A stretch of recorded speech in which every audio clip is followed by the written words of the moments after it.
그래서 영어를 잘하든 못하든 저는 챗GPT 아기랑 꼭 활용해 보시기를 권해요. 챗GPT 혹시 들어보셨나요? 아마 대부분 들어보셨을 것 같은데 혹시 그러면 챗GPT를 써본 적이 있으세요? 엄마표 영어 혹은 영어 유치원을 보내면서 챗GPT를 사용하지 않는 분이 굉장히 많더라고요. 근데 챗GPT가 정말 어마어마하게 유스풀한 툴이에요. 아이들 영어 실력에 날개를 달아줄 만한 그런 정말 유용한 툴입니다. 그래서 저희 집은 진짜 챗GPT가 나오기 이전과 이후로 나뉠 정도로 엄청나게 이걸 잘 활용을 하고 있어요. 먼저 그러면 챗GPT가 뭘까요?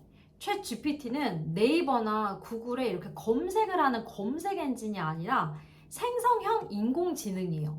다시 말해서 챗GPT는 전 세계에 있는 모든 정보들을 자기가 학습을 해서 공부를 한 그런 사람처럼 돼가지고 내가 질문을 던지면 그 질문에 대해서 굉장히 정제된 답변을 줘요. 챗 GPT가 지금 이 시대를 살고 있는 우리들에게 그리고 또 이어질 아이들에게 엄청난 혁명이라고 생각을 합니다. 그래서 이걸 보시는 분들 다들 가정에서 아기랑 챗 GPT 최대한 많이 활용하실 수 있도록 쉽고 간단하게 어떻게 활용하면 되는지 그리고 활용할 때 frequently used 정말 자주 사용하는 명령어를 몇 개 알려드릴게요. 먼저 첫 번째, translate, 번역에 관한 겁니다. 만약에 내가 영알못 엄마예요. 영어 하나도 모르는 왕초보 엄마예요. 그러면 이 챗GPT한테 질문을 하는 게 어렵거든요. 그럼 그럴 때 한국말로 질문을 일단 쓰세요. 그 다음에 이 명령어를 던집니다. Please translate my question into English. 다시 한번 말씀드릴게요.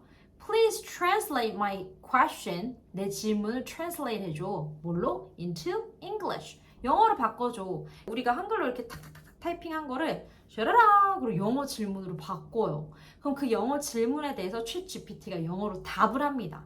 근데 또 그게 이해가 안 돼요. 그러면 어떻게 해야 돼요? 그거를 다시 또 답변을 영어를 한글로 바꿔야 되죠. 그럼 이땐 또 뭐라고 할까요? 나갑니다. Please translate your explanation. 이번엔 your explanation. 너의 설명을 translate, 번역을 해줘 라고 던지시면 돼요. 그래서 영어를 잘하든 못하든 저는 챗GPT 아기랑 꼭 활용해 보시기를 권해요. 그리고 두 번째 갑니다. 제가 정말 자주 쓰는 건데요. 만약에 내가 영어를 조금 그래도 질문 정도 할 수 있다. 틀려도 괜찮아요. 챗GPT가 대충 알아서 이해를 하거든요. 일단 질문해보세요. 그리고 마지막에 이걸 붙입니다. For 4-year-old child. 4살 아기를 위해서.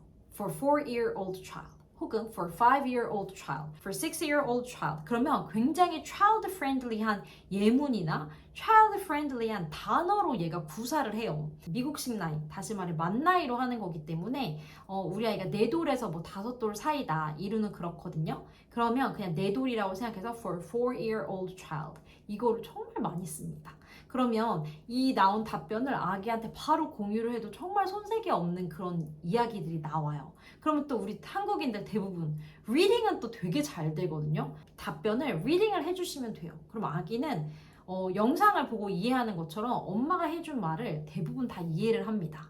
근데 이런 문제가 있을 수 있어요. 예를 들어 우리 아이가 13-year-old son, 예를 들어 13살짜리 아들이에요. 근데 수준은 그 정도가 아니야.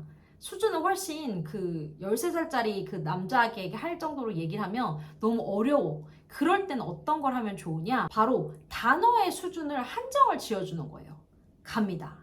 Use only CEFR A1 level words. CEFR이라고 해서 Common European Framework of References for Languages.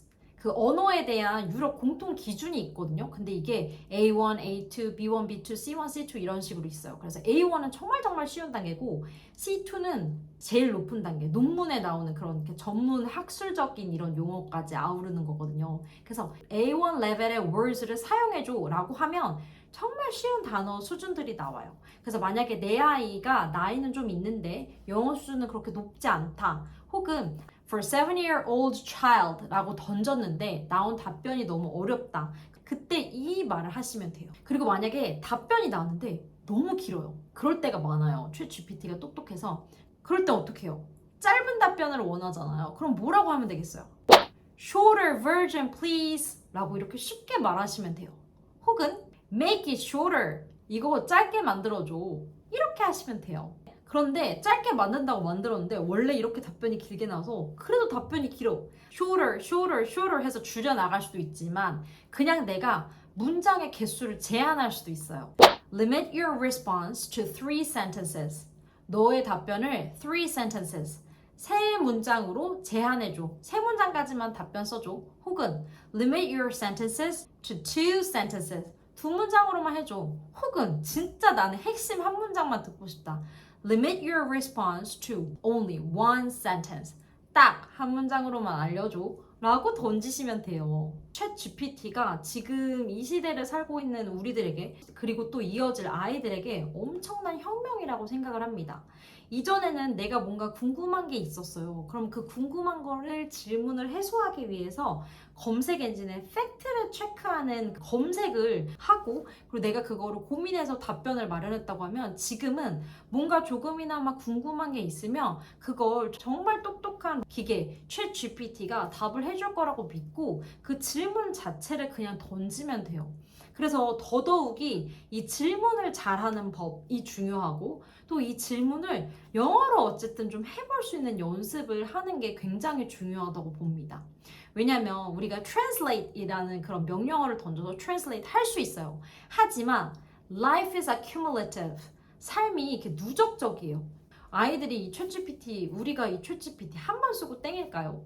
아니에요. 하루, 이틀, 일주일, 3개월, 6개월, 1년, 2년, 3년, 아이들 10년, 20년까지 쓸 텐데 그때마다 질문을 던지고 그걸 translate 하는 아이랑 그리고 또 그 답변을 영어로 받으면 그 답변을 또 한국어로 translate 하는 거랑 그냥 바로 직접적으로 영어로 질문을 던지고 그 영어를 그냥 불편함 없이 이해하는 것 그것의 차이가 저는 훨씬 더 벌어질 거라고 생각을 해요. 그래서 앞으로 영어의 중요성은 이 챗 GPT 때문에라도 더더욱 부각될 거라고 생각을 합니다. 그런데 제가 이거를 이루랑 활용하면서 이루랑 질문을 생각을 하고 그리고 그 질문을 적고 그래서 그 답변을 나온 걸 이루한테 이렇게 읽어주는 방식으로 챗 GPT를 계속 활용했었어요. 근데 아무래도 이루가 직접 말을 하고 그 AI 음성으로 들으면 참 좋겠는데 해서 알아봤더니 역시 있더라고요. 대단합니다. 프로그램을 하나 설치하며 아기가 직접 챗 GPT랑 소통하면서 영어를 배울 수 있는 거예요. 그래서 이거 다음 시간에 알려드릴게요. 그러면 일단 챗 GPT 오늘 아이디 만드시고 오늘 계정을 만드시고 아이랑 오늘 배운 거 오늘 배운 용어들 있죠? 그 명령어 던지면서 한번 챗 GPT랑 대화를 한번 나눠보세요. 그러고 계시다가 바로 다음에 이어서 챗 GPT에게 직접 말을 걸고 또 직접 답변을 들을 수 있는 방법 알려드리도록 하겠습니다. 네, 그러면 오늘도 도움되셨다면 좋아요, 알림, 구독 버튼 눌러주시고요. 그럼 다음 시간에 만나요. See you next time. Bye bye.